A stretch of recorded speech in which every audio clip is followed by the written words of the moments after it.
Dale. Buenas tardes, mi nombre es Romel Brito y hoy les vengo a hablar sobre la práctica de estequiometría y les voy a hablar sobre la introducción. Los fenómenos naturales o procesos para obtención de productos se pueden explicar desde la parte química, mediante las reacciones químicas, las cuales nos ayudan a identificar las sustancias y o variables que intervienen en dichos fenómenos o procesos. Las representamos a través de las ecuaciones químicas, que es la forma de escribir estas reacciones para detallar reactivos y productos, así como las variables que pueden funcionar como catalizadores o biocatalizadores para ayudar a que se den las reacciones o, en dado caso, acelerar el proceso. Toda reacción química debe cumplir con la ley de conservación de la materia enunciada por Antonio Lavoisier en 1785, la cual dice que durante una reacción química o un cambio, la cantidad de materia permanece constante. En otras palabras, enuncia que la materia no se crea, ni se destruye, solo se transforma. Lavoisier enunció esta ley a partir de datos experimentales en los que observó que, sin importar la reacción química que se realizará, la cantidad de reactivos era igual a la cantidad de productos obtenidos al finalizar la reacción. Para conocer si la masa se conserva, se pasan los reactivos antes de la reacción y una vez determinada la reacción, se pasan los productos. Bueno, yo soy Camilo Ñoro, voy a hablar sobre los objetivos generales y específicos sobre el laboratorio estequiometría. Los objetivos generales tienen como un desenlace diferenciar los tipos de reacciones químicas en el laboratorio, efectuando el balance de las ecuaciones químicas mediante cálculo estequiométrico y su desarrollo experimental. Y los objetivos específicos tienen unos tipos de evidenciar una reacción química y observar los cambios que se producen, comprobando que se cumpla con la ley de conservación de la materia. Otro punto que tiene son distinguir los reactivos y los productos de la reacción y escribir la ecuación química ajustada del proceso. Explicar el tipo de reacción que se da en cada experimento. Bueno, otro objetivo que hizo mi equipo de trabajo durante el desarrollo de este laboratorio fue que aplicamos los principios de la estequiometría, utilizando las relaciones molares derivadas de la ecuación química balanceada, para calcular las cantidades de reactivos y productos de una reacción química.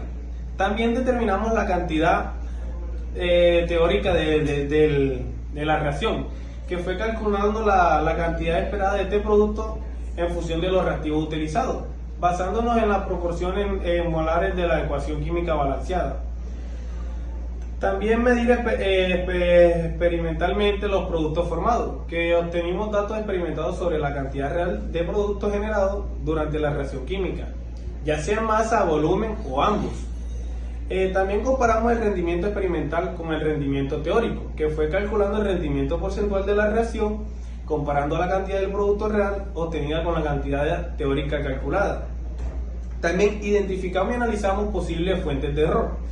Fue evaluando la discrepancia entre los resultados teóricos y experimentales y reconociendo posibles errores experimentales como pérdida de producto o mediciones inexactas. También tuvimos unos desarrollos de habilidades en técnicas de laboratorio, que aprendimos a utilizar correctamente las herramientas de equipo de laboratorio, como balanzas analíticas, pipetas, cilindros, medidores y dispositivos para medir gases. También reflejamos la importancia de la precisión en los cálculos y las mediciones. Comprender cómo las mediciones precisas y la correcta interpretación de datos influyen en los resultados experimentales y en la precisión de los cálculos estequiométricos. La estequiometría. ¿En qué se basa la estequiometría? Es el cálculo para una ecuación química balanceada que determinará las proporciones entre productos en una reacción química. El balance en la ecuación química obedece a los principios de conservación y, como por ejemplo la ley de conservación de masa, que estipula que la masa de los reactivos es igual a la masa de los productos. Sobre la historia, Jeremías Benjamin fue el primero que enunció los principios de la estequiometría en 1792, quien describió la estequiometría de la siguiente manera. La estequiometría es la ciencia que mide las proporciones cuantitativas o relaciones de masa de los elementos químicos que están implicados en una relación química. La estequiometría estudia la proporción de los distintos elementos en un compuesto químico y la composición de mezclas químicas. Un ejemplo sería 2 moles de hidrógeno reaccionan con 1 mol de oxígeno para dar 2 moles de agua. La estequiometría también estudia la cantidad de sustancias involucradas en reacciones químicas en las cuales hay reactivos que pueden ser reactivos en exceso o reactivos limitados. Y también hay productos, la cantidad de este determina el rendimiento de una reacción. Les voy a enunciar cuáles fueron los materiales utilizados en este laboratorio.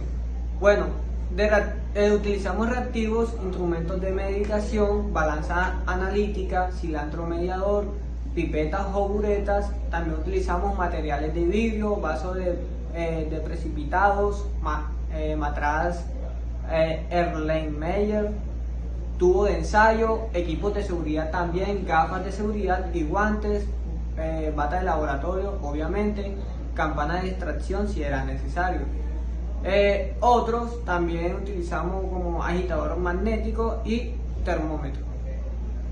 También Bueno, como se pudo ver aquí, la ecuación esta, que es de potasio con cloro de oxígeno 3 en segundo, se descompuso acá primero. ¿Para qué se descompuso la ecuación? Para poder pasar la ecuación a calentamiento, lo que hizo que quedara en 3 de oxígeno por 2 segundos. Entonces esto lo que hizo fue, recorta ahí, espérate. Bueno, esto lo que hizo fue que quedaran 2 átomos de potasio y 3 átomos por 2 de oxígeno, para descomponer la ecuación y que quedara totalmente balanceada. Y como acá no lo estaba, porque tocó descomponerla y agregar 3 de oxígeno y agregarle acá los 2 para balancearla como se buscaba aquí en toda la ecuación. Bueno compañeros, yo soy Samuel Medina y voy a hacer el resultado del balanceo de la ecuación. Primero se coloca la ecuación, que fue 2 de magnesio más 2 de oxígeno, eso es igual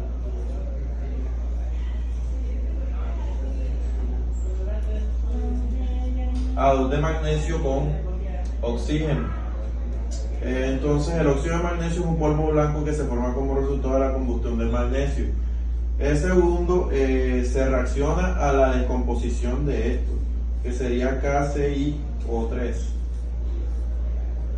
A esto la reacción se le pone 2 KCiO3 segundos, que da un resultado de 2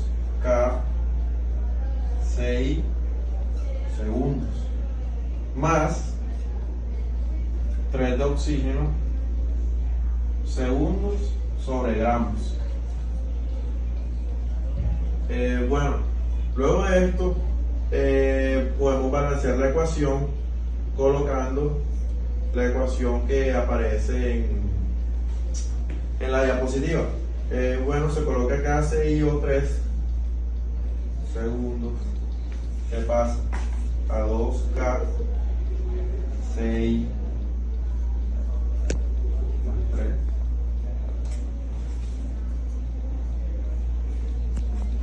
Y ese sería el balanceo de la ecuación, que es potasio sobre... Bueno compañeros, para calcular el porcentaje de rendimiento de la reacción de descomposición de clorato de potasio, es necesario conocer tanto el rendimiento teórico como el rendimiento experimental. Para esto se necesitan varios pasos.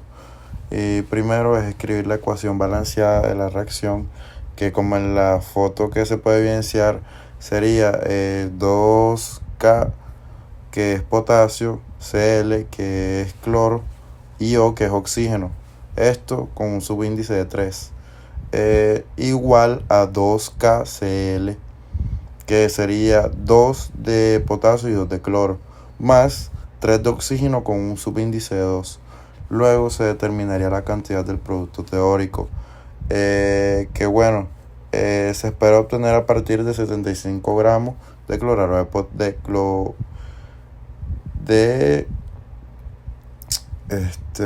de potasio.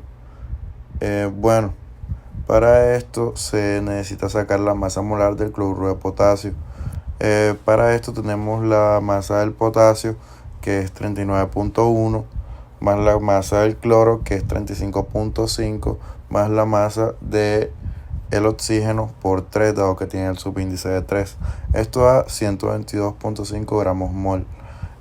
Y la masa molar del oxígeno 2, o sea, oxígeno con subíndice de 2, sería 2 por 16, que es la masa del oxígeno, da 32. Entonces convertimos la masa del cloruro de potasio a moles. Vendría siendo 0.75 gramos sobre 122 gramos mol. Luego se utiliza la reacción estequiométrica para determinar los moles de oxígeno con subíndice de 2. Que se producen. Para esto luego se hace el rendimiento experimental y luego se calcula el porcentaje de rendimiento. Para calcular las moles de cloruro de potasio, de nuevo hacemos los pasos anteriores aplicados, que serían 0.75 gramos sobre 122.5 gramos mol, que eso daría un resultado de 0.0062 moles. Entonces se determinan las moles teóricas de los dos que se producen. Se balancea nuevamente la ecuación, queda 2KClO con subíndice de 3 igual a 2KCl más 3O2, o sea, 3 de oxígeno y con un subíndice de 2. La relación estequiométrica indica que por cada 2 moles de cloruro de potasio se producen 3 moles de oxígeno con subíndice de 2. Por lo tanto, las moles de subíndice de oxígeno con subíndice de 2 igual a 0.00612 moles de cloruro de potasio por 3 moles de oxígeno con subíndice de 2 sobre 2 moles de cloruro de potasio, y eso da un resultado de 0.00918 moles de oxígeno con subíndice de 2. Luego se calcula el volumen teórico de oxígeno con subíndice de 2 usando las condiciones estándares de temperatura y presión, donde un mol de gas ocupa 22.4 litros. Entonces, en el volumen teórico del oxígeno con subíndice de 2 da un igual a 0.00918 moles por 22.4 litros sobre moles. Eso da un igual a 0.2056 litros. Entonces luego se calcula el porcentaje de rendimiento, ahora sí usando el volumen experimental de 0.205 litros y el volumen teórico de 0.2056 litros para calcular el rendimiento. Entonces sería 0.205 litros sobre 0.2056 litros por 100, que nos daría un resultado de 99.7% de volumen de rendimiento.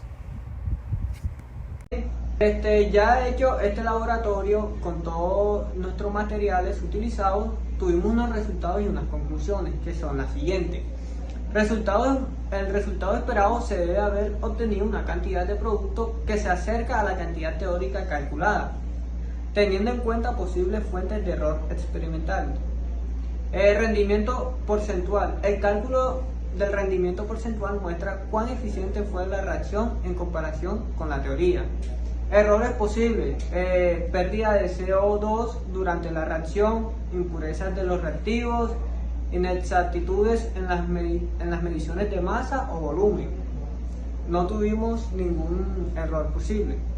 Conclusión final: el laboratorio demuestra la importancia de la estequiometría en la predicción de cantidades de reactivos y productos en una reacción química. A través de los cálculos y la comparación entre los valores teóricos y los obtenidos experimentalmente, se puede evaluar el rendimiento de la reacción y analizar posibles fuentes de error. vengo a hablar sobre los resultados que tuvimos en la estequiometría. Lo primero que hicimos nosotros fue lo primero que iniciar nuestro laboratorio de estequiometría. Lo que hicimos fue primero pesar el tubo en la balanza a ver cuál era su masa. Su masa es de 46.8. El siguiente paso que hicimos fue pesar los 0,75 gramos de clorato de potasio en la balanza.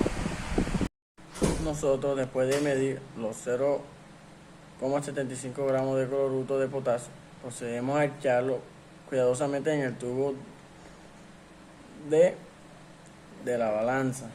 El tubo de la balanza. Después que tengamos una hoja en la mano, cortamos trozos muy pequeños, para después tener nuestro calentamiento de nuestra sustancia de cloruro de potasio para poder obtener la reacción que queremos ver. Después agregamos los 0,75 gramos de cloruro de potasio en nuestro tubo. Procedemos a encender el mechero de Bunsen. Después del procedimiento de prender el meche de Bunsen, podemos nuestro tubo con nuestra sustancia a calentar hasta ver una composición y ya no ver en forma sólida sino en líquido, en estado líquido. Después de medir nosotros los 0,75 gramos de cloruro de potasio, procedemos a echarlo cuidadosamente en el tubo que habíamos pesado Ya después de dar la descomposición en nuestra sustancia de cloruro de potasio y verlo en estado líquido, procedemos a echarle trozos de hoja y luego después se agrega trocitos de hoja. Veremos la reacción que deseamos. Y si se calienta el clorato de potasio hasta que se encuentre en estado líquido y luego se le añade trozos de papel, se produce una reacción química violenta debido a las propiedades oxidantes del clorato de potasio. La reacción química con papel.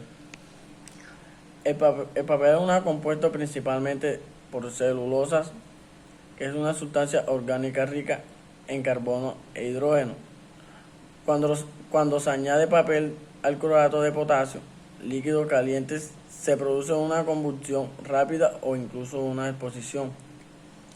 Debido a la fuerza de liberación de oxígeno del clorato de potasio, el oxígeno liberado facilita rápidamente oxidación del papel. Celulosamente, que es un procedimiento alternativamente exotérmico. La reacción puede ser representada de manera significativa como siguiente. ¿Qué le produce? Oxidante fuerte. El clorato de potasio es un poderoso agente oxidante, lo que significa que libera oxígeno de manera fácil al calentarse. Este oxígeno adicional alimenta la combustión del papel. Calor. El calentamiento previo del clorato de potasio lo descompone el cloruro de potasio y oxígeno, creando un ambiente extremadamente rico en oxígeno que favorece la combustible. Celulosa. El papel actúa como combustible en esta reacción cuando se encuentra en presentación de un oxidante fuerte. Es una fuente de calor, se quema de manera muy rápida y alta temperatura. Observación. Reacción rápida y violenta. La reacción puede ser muy rápida y libera una gran cantidad de energía, lo que puede resultar en llama o incluso una pequeña explosión. Liberación de gas. La reacción libera dióxido de carbono y vapor de agua, así como cloruro de potasio como subproducto. Precauciones. Este experimento es muy peligroso y debe ser realizado con extremada precaución y bajo de supervisión adecuada, ya que puede resultar en quemaduras, incendios o explosiones si no se maneja correctamente. En resumen, la adición del papel de clorato de potasio caliente provoca una reacción altamente exotérmica debido a la liberación de oxígeno del clorato de potasio que alimenta la combustión del papel, resultado en reacción violenta.